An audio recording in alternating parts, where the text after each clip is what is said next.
चलिए जानते हैं देश दुनिया से जुड़ी बड़ी महत्वपूर्ण और सिलेक्टेड खबरों को कुछ ही मिनटों में। वी.डी. सतीशन आज केरल के नए मुख्यमंत्री के रूप में शपथ लेने जा रहे हैं। बता दें कि विधानसभा चुनाव में यूडीएफ गठबंधन की जीत के बाद कांग्रेस नेता सतीशन को मुख्यमंत्री चुना गया। उन्होंने रविवार देर रात राज्यपाल को अपने मंत्रिमंडल की सूची सौंप दी।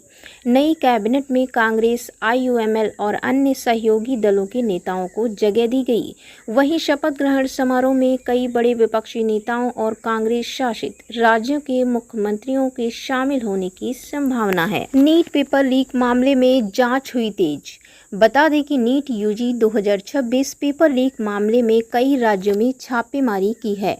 महाराष्ट्र के लातूर और बिहार समेत कई शहरों में कोचिंग संस्थानों और संदिग्ध एजेंटों से पूछताछ की गई। विपक्ष ने सरकार पर परीक्षा प्रणाली को सुरक्षित रखने में विफल रहने का आरोप लगाया। कांग्रेस नेता दिग्विजय सिंह ने शिक्षा मंत्री के इस्तीफे की मांग की है।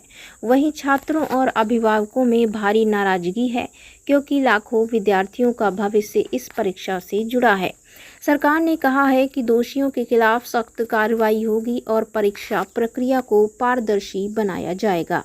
शिक्षा विशेषज्ञों का कहना है कि ऑनलाइन और ऑफलाइन परीक्षा सुरक्षा में बड़े सुधार की जरूरत है। ये मामला देश की सबसे बड़ी प्रवेश परीक्षाओं में भरोसे का संकट बन गया है। देश के कई राज्यों में हीट वेव और बारिश का अलर्ट।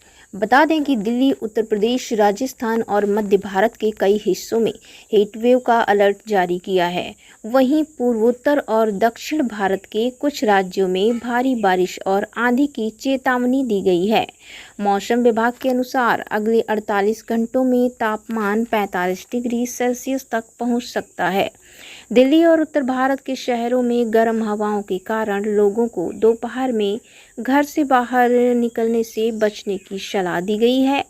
दूसरी ओर केरल, असम और मेघालय में तेज बारिश से बाढ़ जैसे हालात बनने की आशंका जताई गई है। विशेषज्ञों का कहना है कि जलवायु परिवर्तन के कारण मौसम का पैटर्न तेजी से बदल रहा है। किसानों पर इसका सीधा असर पड़ सकता है, क्योंकि कई राज्यों में फसलों को नुकसान की आशंका है। स्वास्थ्य विभाग ने बच्चों और बुजुर्गों के लिए विशेष सावधानी बरतने को कहा है।